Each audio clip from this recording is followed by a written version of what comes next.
Yeah. Question number 1. There's angst in Ann Arbor, but you know that already, Doug. Mm-hmm. But what about Florida State? They were 12-0 last year, on the verge of a college football playoff.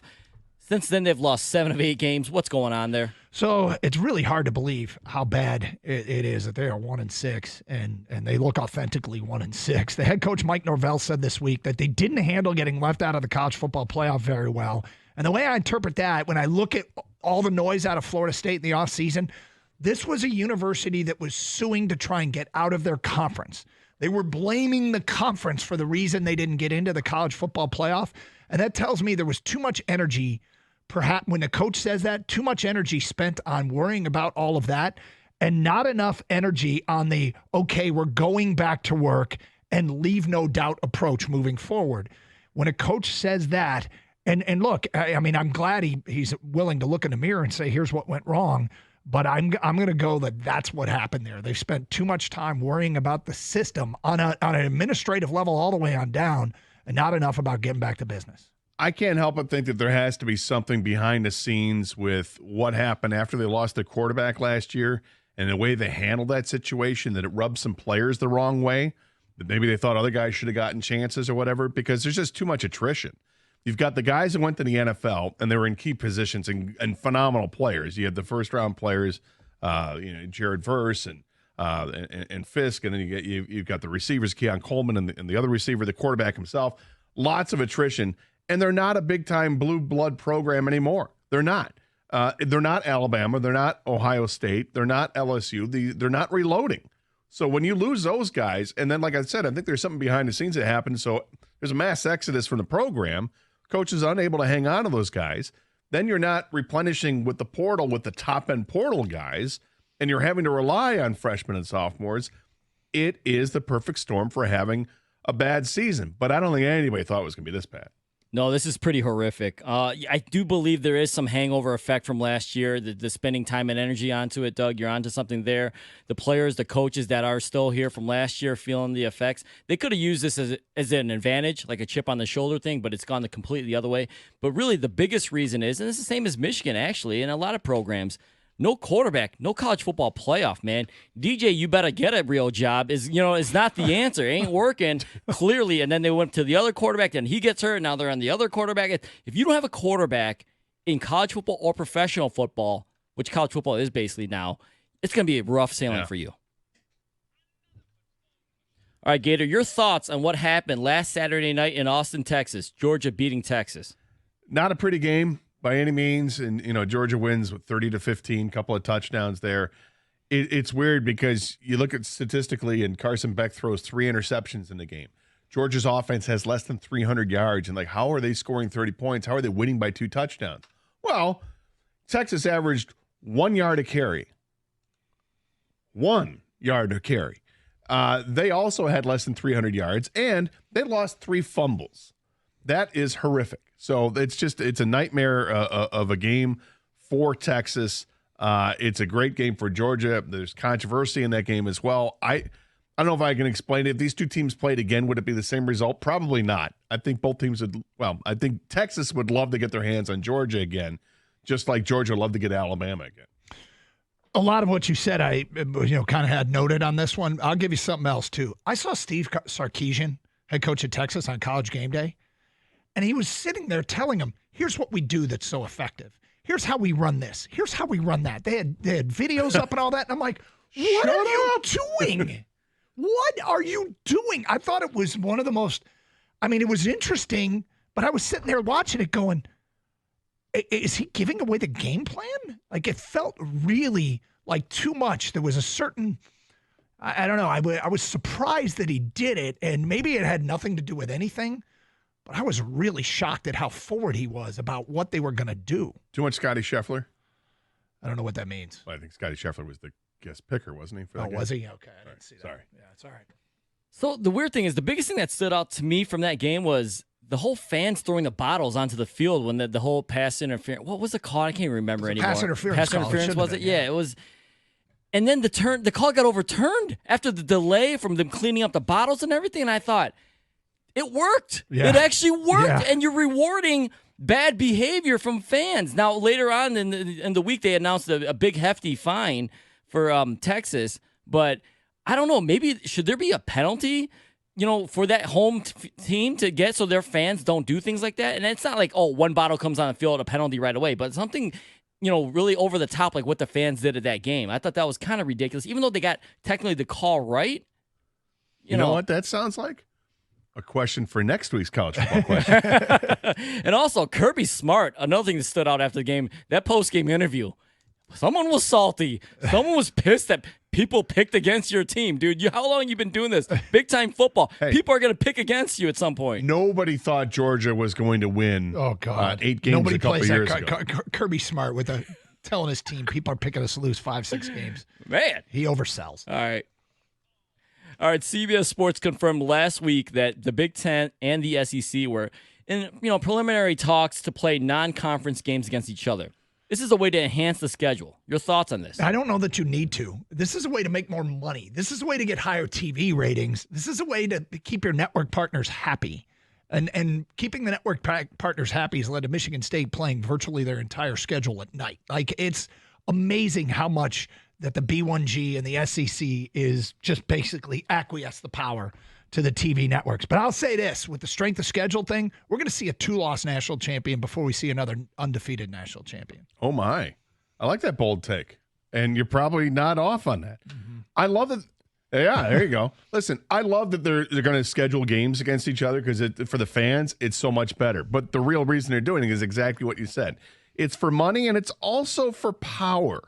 Right? They get the separate TV deal. They get the money. And also, you know what's going to happen. You know that this is just a precursor so that they can lobby the college football playoff to ensure that each conference gets 4 teams in the college football playoff and everybody else is playing for 4 other spots. That's what's going to happen because that's how these big conferences are thinking. The disparity between the have and have-nots is such a canyonous gap, and it's only going to get larger with these two conferences. I hate it. Yeah, they're doing this for 3 reasons, guys. 1, money. Yeah, 2, money. Power. Okay. 3, money. Yeah. Okay, so, I mean, this is, they don't care about, the college football fan anymore as far as what they want and what college football meant to a lot of people and the differences between amateur football and professional football. If you're going to do something like this, I say, all right, fine, at least get rid of those early season cupcakes, the SEC schedules, and especially those late season cupcakes, the SEC schedules, to get them ready for the real big games. All right, can undefeated 24th-ranked Navy beat 12th-ranked 6-1 Notre Dame this Saturday? Yes. They can. Okay, first of all, when you're Notre Dame, you got a target on your back every single week because every team hates you, every team wants to beat you, and every team has their rival, and then if Notre Dame's on their schedule, that's the second rival, even if you have no history with it. Navy has history with Notre Dame.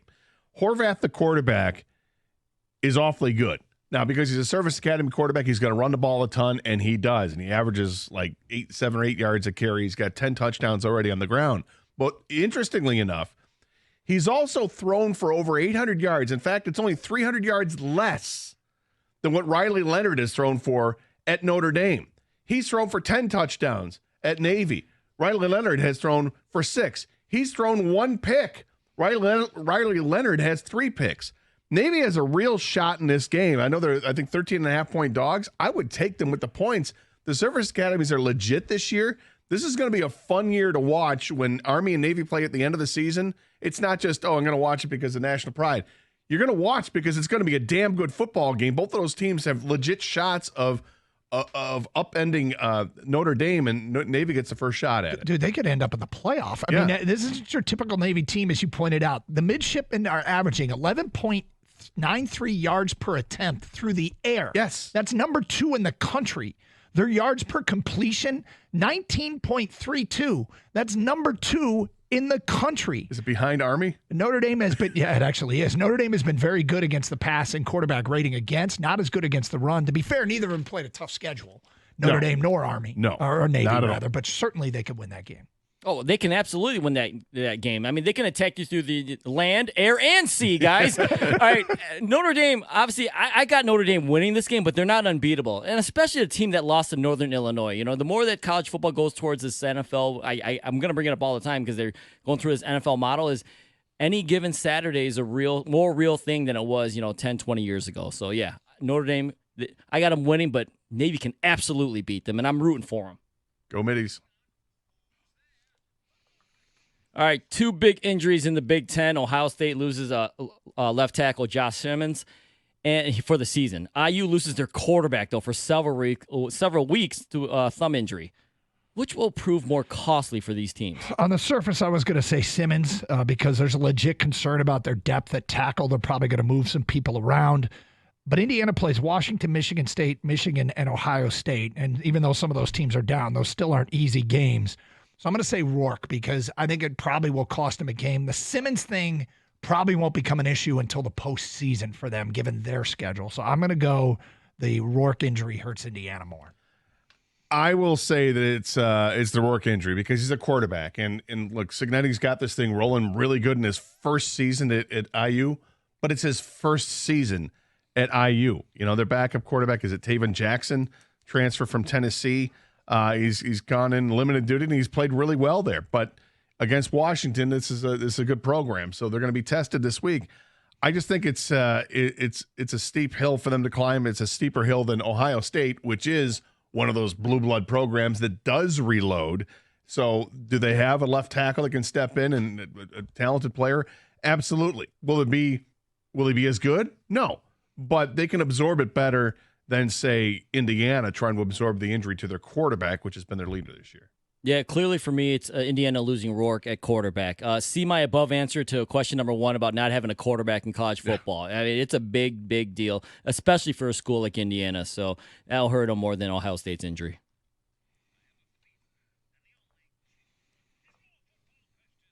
All right, Doug and John went to Purdue, Oregon last Thursday. People know Doug loves Purdue, but he claims he doesn't. All right, but what non-local college football program do you low-key root for?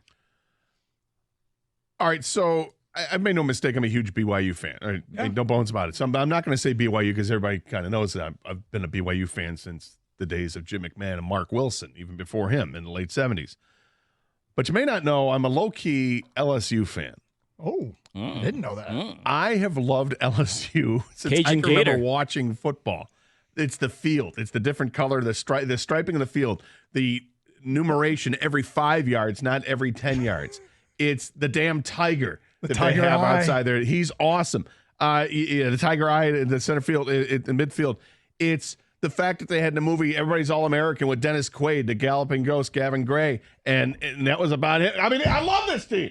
Yeah, it's not low-key anymore. Not anymore. It's out. All right, I'm Someone going. let the tiger out of the cage. I got two. And Tommy Hodson, baby.